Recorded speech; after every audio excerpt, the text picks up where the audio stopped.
دون الراب التونسي من أبرز ما خرجت الساحة التونسية في آخر 10 سنين. حد يغني 20 دقيقة دون توقف. محمد المرواني، حما غراب، ولا كيما نعرفوه الكاسترو. 10 فيفري 2014 أول ظهور رسمي للكاسترو، واللي هو موعد نزول أول غنية ليه واللي هي قصف عشوائي.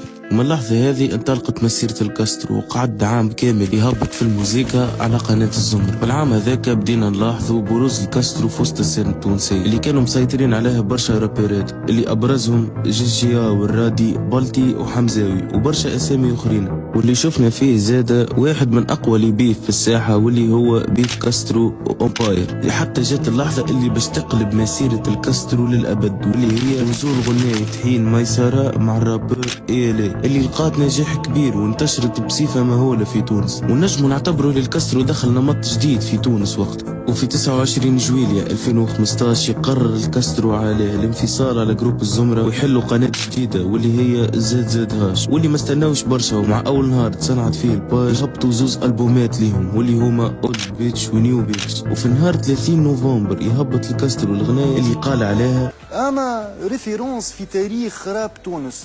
معناه اللي يسمع رسالة غفران نجم يولي رابور بعد رسالة غفران، واللي هي رسالة الغفران اللي برهن بها الكاسترو، اللي هو من أقوى الرابرات في تونس والشرق الأوسط. وقعد الكاسترو يخدم على قناة زاد هاش هو وإيلي لمدة 3 سنين، اللي عملوا فيهم برشا نجاحات، منها أنهم هبطوا واحد من أقوى الألبومات في تاريخ الراب التونسي واللي هو ألبوم 10. وفي 31 أوت 2017 يقرر الكاسترو يحل قناته الخاصة، وفي 11 سبتمبر 2017 هبطت أول أغنية واللي هي منحيرش، واللي نجحت بصفة كبيرة وقتها، واللي وصلت نسبة المشاهدات متاعها أكثر من 14 مليون مشاهدة. وواصل الكاسترو تنزيل الموسيقى حتى جات الضربة اللي باش تمس من صورة الكاسترو، واللي هي البيف متاع الكاسترو وسانفارا. واللي نجموا نلاحظوا اللي من العام هذاك بدات مشاهدات الكاسترو تقل بشوية بشوية، لكن في هذا الكل يقعد الكاسترو من أقوى الرابرات وأحسن الرابرات اللي جاوا في الساحة التونسية. وانت حسب رايك شكون أقوى بيف دخل فيه الكاسترو؟